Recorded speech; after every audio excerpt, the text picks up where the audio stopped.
Joining us right now to talk more about that is the Wall Street Journal's global economics editor, John Hilsenrath. And John, it's good to see you. Good morning. Morning, Maria. Great to be here. So what do you think? 3.3% growth, pretty good. We know that. Yeah. Now 2 back-to-back quarters. We haven't seen that in so long. Do you think these tax cuts are going to be, as President Trump put it, rocket fuel, taking us even farther along than that 3% numbers we're talking about? Well, I mean, I think the tax cuts will certainly help. I mean, the market is counting on them. They'll certainly improve investor wealth, household wealth.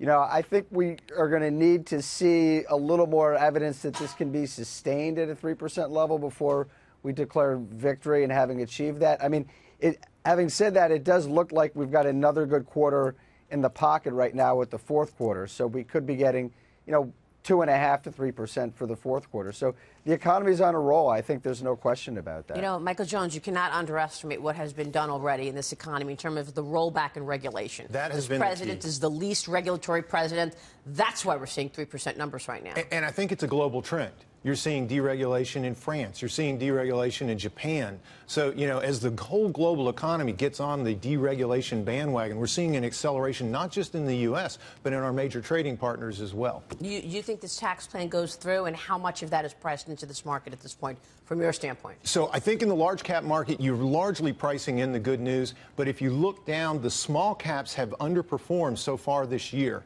And when you think about it, the big beneficiaries are those job creation engines on the small cap side of the scale. And they've been carrying the big burden of taxation because the big global companies can shift tax income overseas. I think the big story that is going to be in 2018, we get this through, you're going to see much more job creation at the small end of the scale because the smaller companies are going to have less tax burden. And Maria, the question is how much of this rally is priced in a real tax reform bill, and does it get diluted down through the sausage making that is the legislative process, something that Wall Street thought would be more robust than is actually delivered. So I guess you could ask that to John or to you. I mean, John, do you feel like as this process moves along, we could get a tax reform bill that isn't as robust or as aggressive as Wall Street expected, and they may pull back a little bit? Well, I think that's possible, but I think what we're seeing it coming into shape as we speak, and there's going to be a big corporate tax rate cut. Maybe 20%, maybe 22%, but it looks like we're going to get something that's well under 35%. Lower rates for pass-through companies. The momentum there is towards more and not less. The Senate, a couple of key senators are pushing for more on pass-through companies. So, I think the surprise right now is that the Senate and Congress more broadly is going to deliver. I mean, they're a lot closer to getting this done than I think a lot of people thought they would be just a couple of months ago. But John, one of the issues that's being discussed, it's the top story in the Journal today, is the talk about taking the corporate rate down to 22%, say, instead of 20%. 2 percentage points might not sound like a lot, but 20% makes us a great deal more competitive when looking at the developed world corporate tax average of about 24%. We need to remind people the rate in Ireland is 12.5%. So does that make a difference? And what signs are we seeing that businesses will actually spend this money on actually invest it and actually go out there and hire people rather than buying back stock and increasing their dividends? Well, I mean, I think we're going to see a mix of both of those things. I think we will see them buying back stocks, but I think we will also see them doing more investing. I think we're going to see we've already seen investors benefiting from this.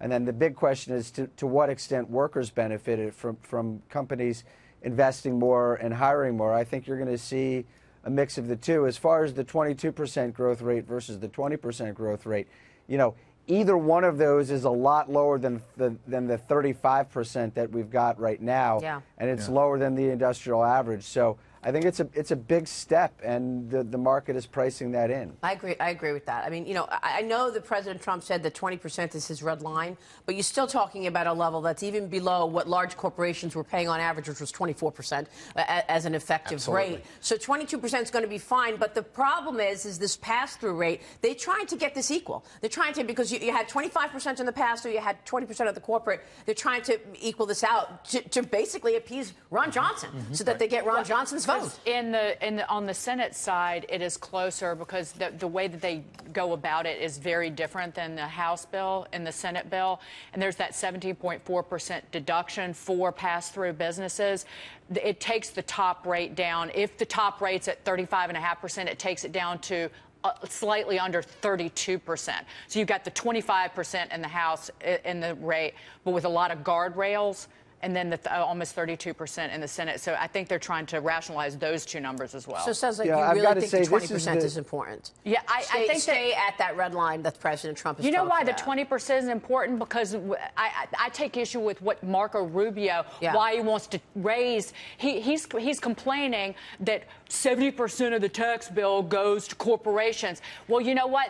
We earn income through work. This is how you juice the economy. You don't juice the economy by basically expanding something that creates a disincentive to work, that doesn't juice the economy, that doesn't grow the economy. It is welfare. And we know that the corporate rate going down is really the needle mover here. I mean, you know, the individual side of this plan has been messy. We've been talking about it every day. But the corporate side is really what people expect to really move the economy and the markets, Michael. John, do you think the 22% tax rate is going to be necessary to get the state and local tax deductions back into the Senate plan? Because as I see it, it's going to be really tough for a lot of those Republicans in the House from blue states, high-tax states, to vote on something that doesn't have something on the state and local taxes. Is this going to be the necessary give in the Senate in order to give the House what it needs? Well, I mean, I think the compromise there is having some deductions for people's property taxes of up to $10,000. And that's one of the things that Susan Collins has been pushing for and that it looks like she's going to get. And they got this through the House with that with that $10,000 property tax deduction. So it looks like that's where they're going on that. You know, as far as the pass-through rate and what Marco Rubio is doing, the challenge here is the class politics that's such a big part of this. You know, Marco Rubio is pushing for, they want to be able to say that this is a benefit to middle-income households, and he's trying to use the child tax credit to do that. Yeah, but the child tax credit is applying to all families, not just low-income families.